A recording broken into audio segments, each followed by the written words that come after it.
warehouse, we think about something which is not sophisticated, but it's need to be handled in a very sophisticated manner. Meaning people are walking tens of miles a day in the warehouse to bring boxes and lift up and down the boxes and take the relevant item or items.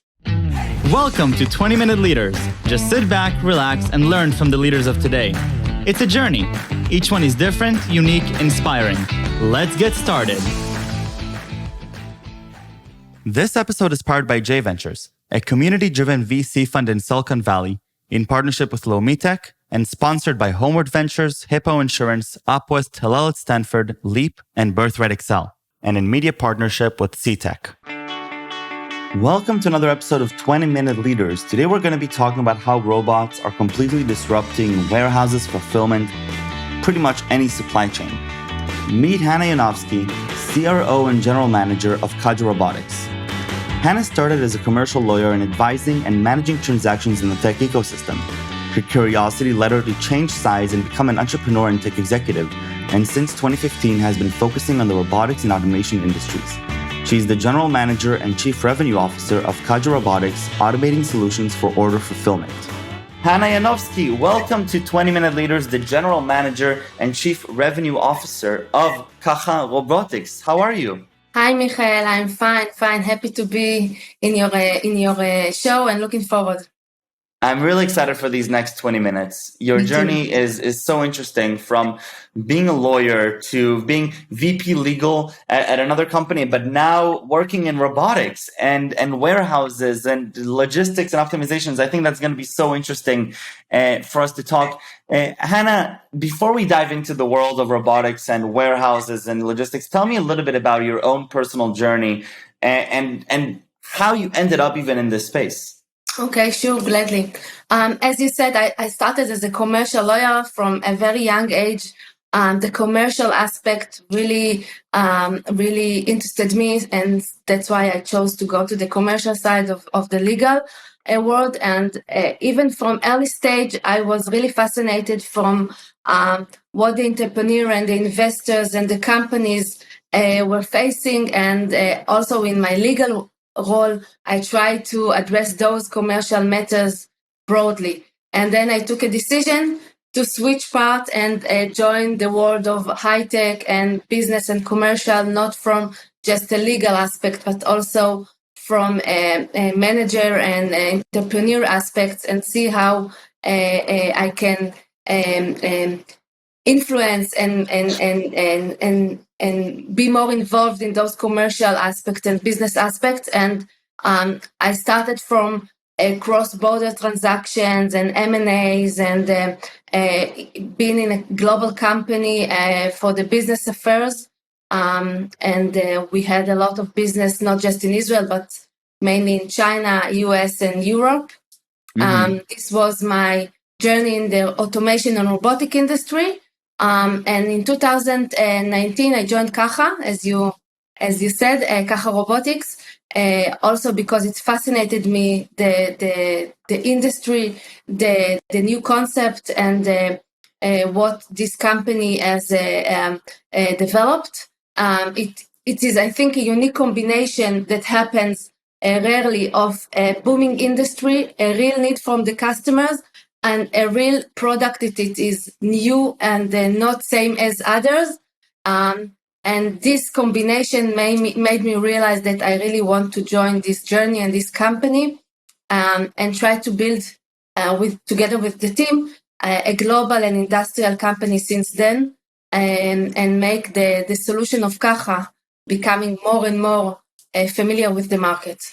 So Caja Robotics, tell me a little bit about, before Caja, tell me a little bit about the problem space. So where are we, what vertical are we in, and what big pain point in the world are you trying to solve? Okay, sure. We are operating the logistic market, where there are customers, and the customers can be either the retail themselves.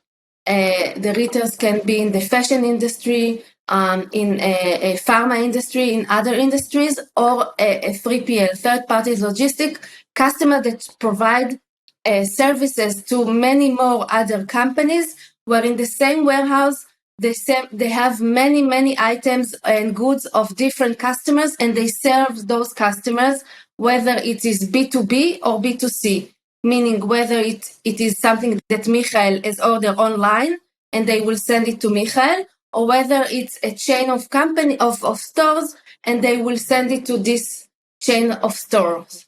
So these are the relevant industry warehouses, and when I'm saying warehouses, I mean huge. You look at a warehouse, it's like you see sometimes thousands of meters of warehouse. It's really something that until you visit at such a warehouse, you cannot even think how it looks like.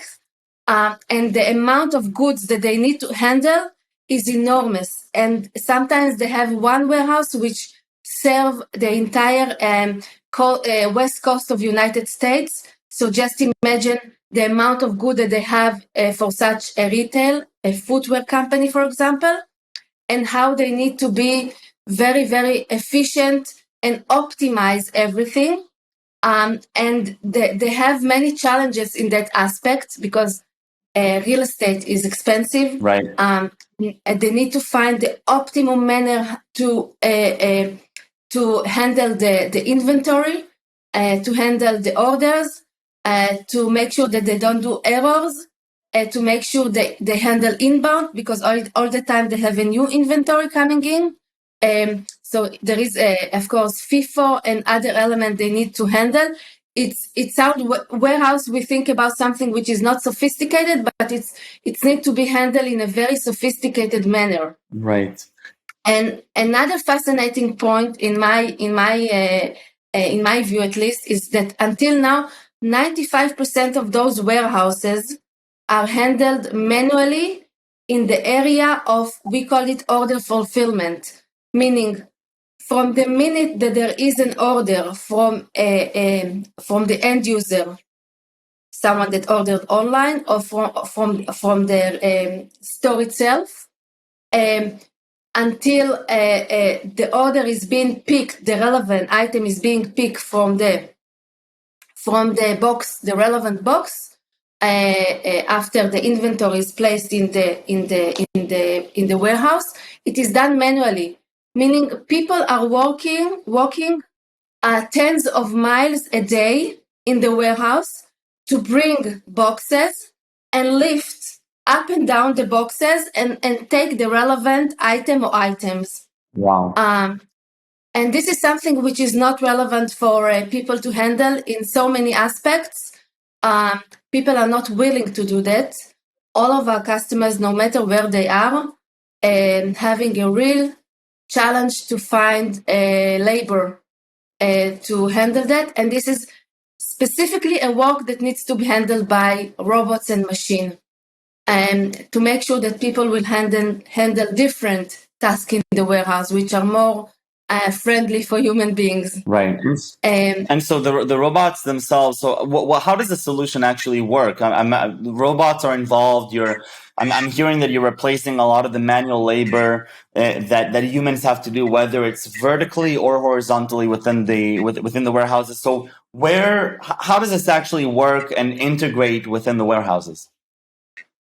Okay, I will explain in a nutshell. We have two types of robots that work in combination, and there is a thought behind those two types of robots. But what manage the entire operation, the brain of the solution, is actually the software. Mm-hmm. There is a software placed in the cloud with an algorithm that manage the entire optimization of the warehouse. It will anticipate what will be the high runners, where to place them, what is the backlogs of the orders, when there will be peak, if it can be anticipated, and other behavior of the warehouse. It has AI and deep learning, and it will instruct the robots to where to place the inventory once the inventory arrives to the warehouse, how to reorganize all the time the inventory in the warehouse, meaning to consolidate boxes, to place high runners closer to the picking station, to switch between boxes, etc. The big robot, the lift robots, will take boxes from the inventory, place them in the warehouse, and take them from high shelves to lower shelves.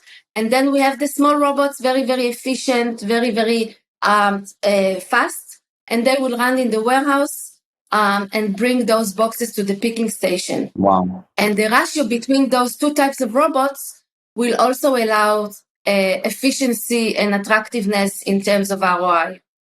I can talk about it for half an hour or an hour, but I did it really fast. And of course, there are the picking stations, which also manage everything smartly. So the entire solution tries to make sure that the warehouse and the order fulfillment is done very efficiently and very, very in accordance with the specific needs of this warehouse. Amazing. And so, I think that a big question here, especially when it comes to indoors and robotics, is this idea of personalization versus the generality. And so one of the things that I'm always curious about with these types of solutions, how generalized are these robots? Because you have, and I'm not sure how many different types of warehouses you may have. Let's say a Walmart warehouse versus a Foot Locker warehouse. Is it the same robots? How much do you have to customize these robots to fit the new environment? Okay, so we have two types of robots, and we do not do a customization for each customer, but compared to other solutions, we do have considerably more degree of freedom, or relatively a lot of degree of freedom, because we have several building blocks in our solution. We have the software where we can do some customization, and we have the two types of robots and two types of picking station. So we will receive data from the warehouse about the activity, and we will provide the customer the configuration and the layout of our solution with those building blocks and some personalization to address its specific needs and demands. And our solution in one warehouse will not look as the other solution in a different warehouse. Meaning at the end, we will adapt our solution to the warehouse and not vice versa, but we will do that with our building blocks. Right. Okay. So that makes a lot of sense. Now, as you're more strategically thinking, if you look at the supply chain of how this will then impact, both me as an end consumer, but also the company that is managing the warehouses, how does this impact the world in non-trivial ways? Besides the really obvious stakeholders, how is Caja Robotics going to impact the daily life of different people around the world? First of all, I would like to comment that during the COVID, at the beginning, we were a bit stressed, but then we saw that the e-com was booming. So the demand for such a solution is only increasing. And I think at the end, it changes the behavior of the consumers. More and more e-com is done by the computer itself. It affects the stores themselves, which are now operating more and more from the logistics centers and less from the stores themselves. It affects also in terms of the environment, because you have now one logistics center which can handle many types of goods, or one types of goods for a large retail.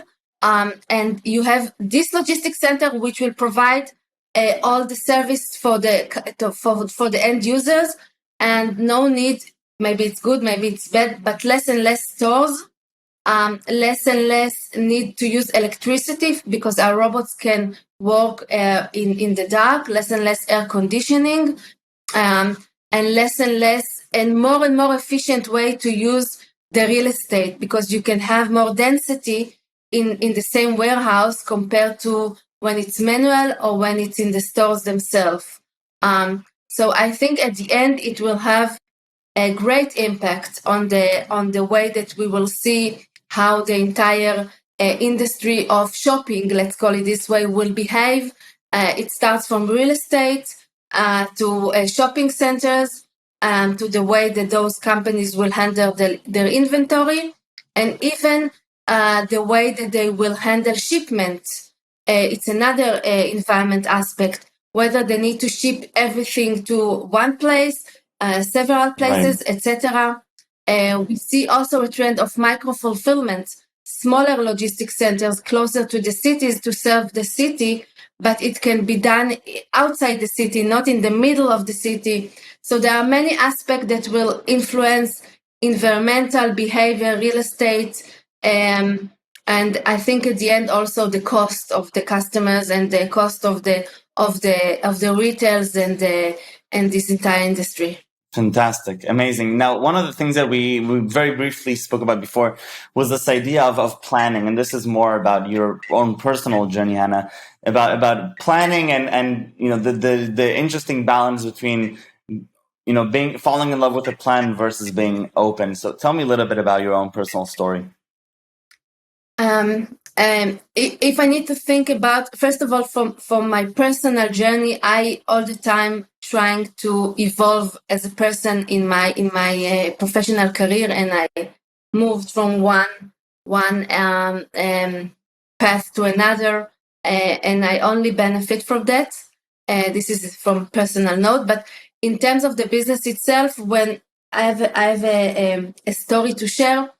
In 2020, we decided that it's the time to start the sales and marketing activities in Caja. And there was a plan, and the prime market was US and Europe. We are a company in Israel, but those were the prime markets, and we started the plan, and I sat with my team, etc. It was in February 2020.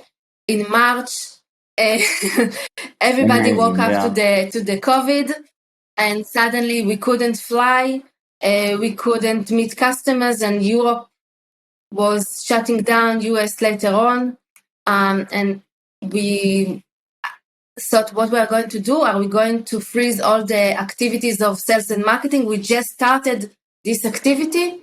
And then I decided, and I spoke with my team, and I said, let's go and sell in Israel. We are close, we are here. Let's do that. And we saw a great potential also in Israel. We succeed in several transactions here in Israel, which were enablers to other transactions. And for US, the plan was changed to work also with partners, meaning companies that understand technology, understand the solution, and you can describe it to them even with the videos, with the teams, and not necessarily to arrive and meet them. And by this change of concept, we succeed to have several nice transactions in the US, where we haven't met the customer only after a year, after we signed, after we closed the transaction. And it was something that on March we didn't think that we could do. So the plan changed, but it was beneficial at the end. It also made us realize that the system itself could be handled from remotely, which is also benefits to do it remotely. So this is an example how you have a plan, but then you have something so dramatically that changed the plan, but at the end it can be also good results. I love it. Hanna, I really want to thank you for coming on the show and sharing the story of both yourself and also Caja Robotics. I have no doubt that this is where the world is heading. And, besides just the way that it's impacting at the end, the people, the actual laborers in the warehouse, it's impacting the entire supply chain in very dramatic ways, both in terms of efficiency, in terms of consumer expectations, in terms of prices, and so all around. I mean, definitely this is the world is heading, and I really hope that Caja is going to be a market leader in this segment. And so thank you for coming and sharing this journey and the idea of planning, not planning. When somebody punches you in the face, you have to change the plan. There's nothing else to do, and it sounds like that's exactly what all of you did with Caja Robotics. I do have a few last questions about you, and I want you to take me back, Hanna, to your childhood and share with me what really fascinated you as a kid. Okay. I think from an early age, I was fascinated by music. It's not that I am so talented in music, but I really enjoyed listening and And I studied a bit, but I enjoyed music, and I had an episode where I liked opera as a child and wanted to be an opera singer. So I tried to do it around the house, and obviously I was not too gifted in that aspect, so it was not so enjoyable for the family members, but it was a period of time where I tried to sing opera. So I love it. And what inspires you today in your daily life? At the end, I think I like that each day is different from the other, and each day I need to address other things. Sometimes it can be relevant for external to the company, customers, suppliers. Sometimes it's internal aspect, HR, other internal matters inside the company. Sometimes it's financial, sometimes it's sales and marketing. So I really like the diversity of everything, and the need to all the time learn and reinvent myself and have new challenges. Amazing. And what are 3 words that you would use to describe yourself? I hope at least that I am, for the good and for worse, I'm very direct. Also with my team and my family, of course. I have a high expectation for myself and from those that work with me and for my family. And I think that I'm loyal and honest, I think. Wonderful. Hanna, thank you very, very much. Toda rabba. Best of luck with Caja Robotics. And I look forward to seeing where this goes. And thank you for coming and sharing this time with me. I appreciate it.